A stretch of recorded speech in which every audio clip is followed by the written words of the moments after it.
Hello friends, आज हम एक वीडियो लेकर आए हैं जो कि यूपी बोर्ड उत्तर प्रदेश जो यूपी बोर्ड के एग्ज़ाम होने वाले हैं आपका, उससे बहुत इंपॉर्टेंट क्वेश्चन है। यह सवाल जो कि हमेशा एग्जाम में पूछता रहता है। यह बिलियन से एक सवाल है। आज हम बिलियन के 2-3 सवाल आपको बताएंगे जो कि एग्जाम में पूछता रहता है। अब यह सवाल ध्यान से देखिए, पूछा क्या है। पूछा है कि सल्फ्यूरिक अम्ल के एक 94% नमूने, कोई भी एक नमूना दे दिया है, उसका घनत्व आपको दे दिया है 1.84 ग्राम प्रति ml है, तो इसकी मोललता ज्ञात कीजिए। अब मोललता की बात किया है तो आपको जानना होगा कि यह मोललता होता क्या है। तो मोललता की परिभाषा आप सबने पढ़ा होगा कि मोललता होता क्या है। मोललता की परिभाषा होती है कि 1 किलोग्राम विलायक में 1 किलोग्राम विलायक में विलीन विलेय के मोलों की संख्या को उस विलयन की हम लोग मोललता कहते हैं। सिंपल सी परिभाषा है कि 1 किलोग्राम विलायक में विलीन विलेय के मोलों की संख्या को हम उस विलयन की क्या कहते हैं, मोललता कहते हैं। तो चलिए, मोललता बराबर हम आपको फार्मूला बता देते हैं जिसको हमको निकालना है। मोललता बराबर सूत्र होता है विलेय का भार बटे विलेय का अणु भार, टोटल के बटे विलायक का भार। और यह भार किस में दिया है, ग्राम। अगर भार ग्राम में दिया होगा सवाल में, तब आप 1000 से गुणा करेंगे। अगर सवाल में विलायक का भार अगर किलोग्राम में दे दिया है, तब आप 1000 से भाग नहीं करेंगे। यह चीज आपको ध्यान देना होगा। तो चलिए, सवाल को अब हल करते हैं। सवाल में घनत्व दिया है, तो आप हम लोग विलयन के बारे में पढ़ रहे हैं, क्योंकि सल्फ्यूरिक अम्ल को जल में मिलाया गया है तब विलयन तैयार हो। परसेंटेज दिया है तो यह 100% की बात है, यानी 94%। H2SO4 जो सल्फ्यूरिक अम्ल का सूत्र होता है H2SO4, 94% यानी कितने ग्राम भार दिया है, 94 ग्राम को घोला गया है। टोटल आयतन बन गया आपका 100 ml का। ठीक, परसेंटेज की बात है तो 100 आपको दिखाना पड़ेगा, यानी 94% ml आपका ग्राम या H2SO4 है। और इसमें 94, 100 में से अगर आप 94 को घटा देंगे तो टोटल 6 ग्राम आपका जल रह जाएगा। यानी ये जो H2SO4 है जो कि विलेय है, विलेय का भार हमको मिल गया कितना, लगभग 94 ग्राम। ठीक, तो चलिए हम लोग एक चीज जानते हैं, विलयन। हमको विलयन से स्टार्ट करना है। विलयन का घनत्व, विलयन का घनत्व बराबर, आपको फार्मूला याद होगा कि विलयन की घनत्व बराबर होता है द्रव्यमान बटे आयतन। आयतन देखो 100 ml की बात है, 100 ग्राम की बात है, वहां 100 ml यानी टोटल 100 ml बना है। आयतन कितना हो गया, 100 ml।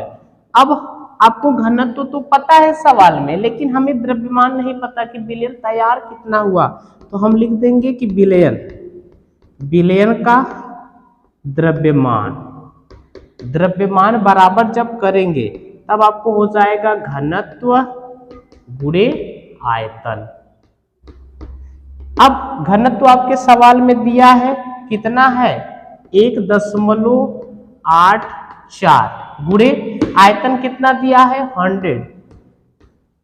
तो जब 100 का गुणा हम 1.84 में करेंगे तो 2 अंक का दशमलव हट जाएगा और बराबर हमको विलेय, टोटल विलयन का, ये विलयन का द्रव्यमान मिल गया। कितना विलयन का द्रव्यमान मिल गया हमको, 184 ग्राम। अब आपको पता है कि यह विलयन दो लोगों से मिलकर बनता है। किससे किससे, विलयन बराबर यह विलायक से मिलकर बनता है और विलेय से। विलेय यानी H2SO4 आपने घोला है, लेकिन हमें नहीं पता कि हमने विलायक कितना डाला है, तो विलायक का भार बराबर कर देंगे। आप यहां से विलायक का भार बराबर करेंगे तो विलयन माइनस विलेय हो गया। तो विलयन आपका, विलयन का भार मिल गया है, कितना मिला है हमें। चलिए हम यहां हल कर देते हैं। तो बिलियन का भार हमको मिल गया है, बराबर लिख दीजिए 184 माइनस बिले आपने कितना घोरा है, लगभग 94%, 94 ग्राम। तो जब 184 में से हम 94 को घटा देंगे तो विलायक का भार बराबर आ जाएगा 90 ग्राम। ठीक, अब इसी विलायक का कार्य था, क्योंकि मोललता जब भी हम निकालेंगे तो उसमें विलायक होता है, तो मोललता बराबर हमने आपको फार्मूला बताया था, वापस से लिखने जा रहे हैं। विलेय का भार बटे विलेय का अणुभार टोटल के बटे विलायक का भार, और यह विलायक का भार आपका ग्राम में होगा गुणे 1000।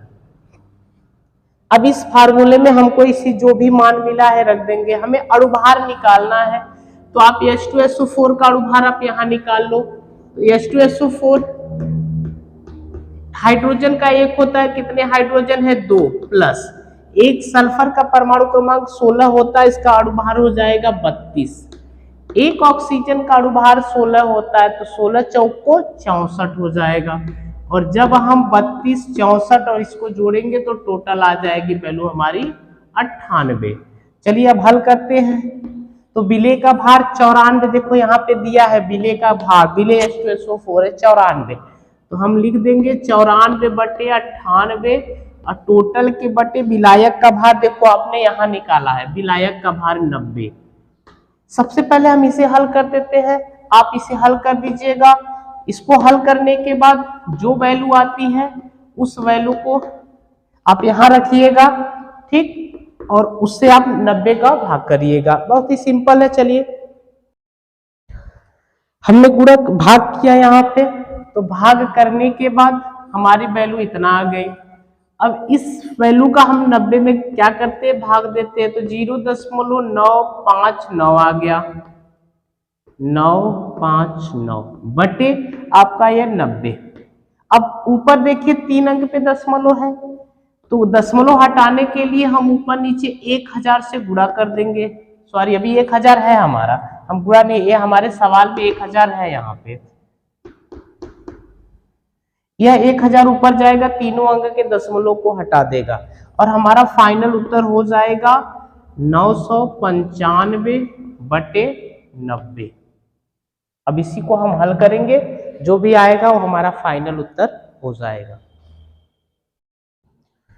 चलिए आपने भी भाग किया, भाग करने के बाद हमारा फाइनली उत्तर आ गया 10.5 मोल प्रति लीटर। यह हमारा फाइनल उत्तर है। यह सवाल आपको बोर्ड में जरूर मिल सकता है, इसको आप अच्छे से एक बार कर लीजिएगा।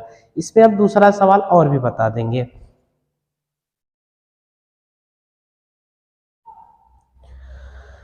चलो दोस्तों, अब हम दूसरा सवाल कर लेते हैं। यह भी बहुत इंपॉर्टेंट होता है, इसी से रिलेटेड आपके एग्जाम में जरूर पूछ सकता है। तो सवाल है 25% ग्लिसरॉल के जलीय विलयन में ग्लिसरॉल तथा जल के मोल अंश की गणना कीजिए।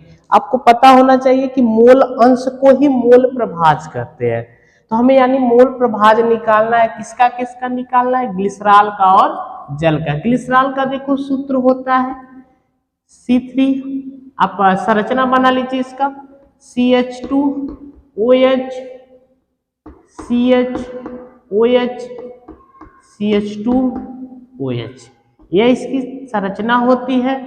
अब इसी के हिसाब से हम इसका अणुभार निकाल लेंगे और हल कर देंगे। तो सबसे पहले हम इसके मोलों की संख्या निकाल लेते हैं, विलेय और विलायक। तो याद रखिएगा, इसमें विलेय का कार्य ग्लिसरॉल कर रहा है और विलायक का कार्य जल कर रहा है।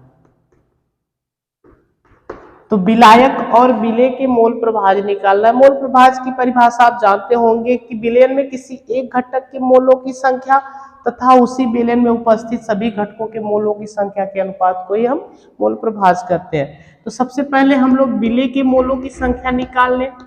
विलेय और विलेय में क्या है, ग्लिसरॉल के मोलों की संख्या बराबर होता है भार बटे अणुभार, और वो भी भार किसका? ग्लिसरॉल का। तो हम लिखेंगे ग्लिसरॉल का भार बटे अणुभार। तो ग्लिसरॉल का भार कितना, देखो 25% दिया है, तो जितना परसेंट देता है उतना ग्राम होता है कितने में? 100 ग्राम में। ठीक, टोटल 100 ग्राम जल आपने लिया है। ठीक, उस 100 ग्राम जल में 25% क्या है? ग्लिसरॉल है। बचे कितने? 75 क्या है? जल, और 25 ग्राम क्या है? ग्लिसरॉल। आप सवाल कर लोगे क्योंकि इसमें 75% आपको जल मिल गया, ग्राम की संख्या, और 25 ग्राम क्या मिल गया? ग्लिसरॉल। चलिए, अब हमने यहाँ पे ग्लिसरॉल का हल किया अणुभार, तो हमको 62 मिल गया। आप भी ग्लिसरॉल का अणुभार निकालिएगा, तो हम यहाँ पे लिखते हैं 25/62। अब इसे हमको हल करना है। इसके बाद आप हल करके लिखिएगा, हम भी लिख देते हैं। इतना आ गया, ये हमारा हो जाएगा ग्लिसरॉल के मोलों की संख्या। जो आएगा वो हम लिख देंगे यहाँ पे, ग्लिसरॉल के मोलों की संख्या, और इसको हम स्मॉल n कहते हैं। ठीक, अब हम निकालेंगे विलायक। विलायक क्या है? आपका जल है। तो विलायक के मोलों की संख्या बराबर करेंगे, तो जल का भार बटे जल का अणुभार। तो जल का अणुभार 18 निकाले होंगे आप, और जल का भार कितना दे दिया है? 75 ग्राम, क्योंकि 25 ग्राम हमने ग्लिसरॉल को निकाल दिया। इसे हल करेंगे। हल करने के बाद जो भी उत्तर आएगा वो किसका होगा? विलायक या तो फिर जल के मोलों की संख्या, इसे कैपिटल N कहते हैं। अब आप इसे हल करिएगा, हम भी हल करने जा रहे हैं। चलो दोस्तों, हमने तो भाग कर दिया, हमारा आ गया 25/82। 82 का अणुभार है, तो 0.32, और जब इसको हल करोगे तो 3.16। तो चलिए हम लोग विलेय का मोल प्रभाज निकाल लेते हैं पहले। विलेय के मोल प्रभाज, और विलेय में आपका ग्लिसरॉल है, तो मोल प्रभाज बराबर होता है, जब विलेय के लिए निकालेंगे तो स्मॉल n अपान small n plus capital N। तो स्मॉल n यानी विलेय के मोलों की संख्या, तो विलेय के मोलों की संख्या हमें मिल गया है 0.32, और वही चीज यहाँ रहेगा 0.32 प्लस कैपिटल N का मान देखो यहाँ पे हमें मिल गया है 3.16। अब आपको इसमें जोड़ देना है। जोड़ने के बाद हमने जोड़ दिया, तो जोड़ने के बाद हमारा उत्तर आ गया यहाँ पे 3.48। अब हम दो अंक सेम अंक पे दशमलव है, तो हम ऊपर नीचे 100 से गुणा कर देंगे तो दशमलव हट जाएगा, और हमारा आ जाएगा 32/4 348। अब इसी में आपको भाग देंगे। भाग देने के बाद जो भी उत्तर आएगा वो हमारा होगा विलेय का मोल प्रभाज। विलेय यानी कौन है विलेय? ग्लिसरॉल का मोल प्रभाज बराबर। चलिए हल करिए, हम भी हल कर रहे हैं। हल किया आपने, हमने भी हल किया। अब हमारा इतना आ गया, यह किसका है? विलेय यानी ग्लिसरॉल का मोल प्रभाज। हमें भी ग्लिसरॉल का मोल प्रभाज निकालना था, अब हम निकालेंगे, निकल गया। अब हम लोग निकालेंगे विलायक। विलायक, और विलायक में क्या है? जल का मोल प्रभाज आप निकाल के दिखाइए। आप निकाल दीजिए मोल प्रभाज। तो जल का फार्मूला होता है जल के विलायक के लिए कैपिटल N अपान capital N plus small n। तो जोड़ दीजिए। कैपिटल N का मान देखिए क्या है? 3.16 बटे 3.16 प्लस 0.32। आप इसको जोड़ देंगे तो 3.16 बटे 3.448 हो जाएगा। सेम अंक पे दशमलव होने की वजह से दशमलव से दशमलव काट दीजिए, या तो 100 का गुणा कर दीजिए। गुणा करने के बाद आपको मिल जाएगा 316 बटे 348। इसे जब आप हल करोगे तो वह होगा विलायक ब्रैकेट में जल के मोल प्रभास। और उत्तर जब आप हल करोगे, हमने भी हल किया तो हमारा उत्तर आ गया 0.908। आप भी हल करिएगा, देखिएगा कितना आ गया। और भी हम आपको बहुत सारे वीडियो देते रहेंगे। आपकी यूपी बोर्ड जो भी एग्जाम हो रहे हैं उसके बहुत ही इंपॉर्टेंट सवाल रहेगा, जरूर हल करिएगा। देख लीजिए सवाल, और इसी के आधार पे आपको सवाल पूछ सकता है। मोल अंश पूछ देगा या तो मोल प्रभास पूछ देगा। चलिए।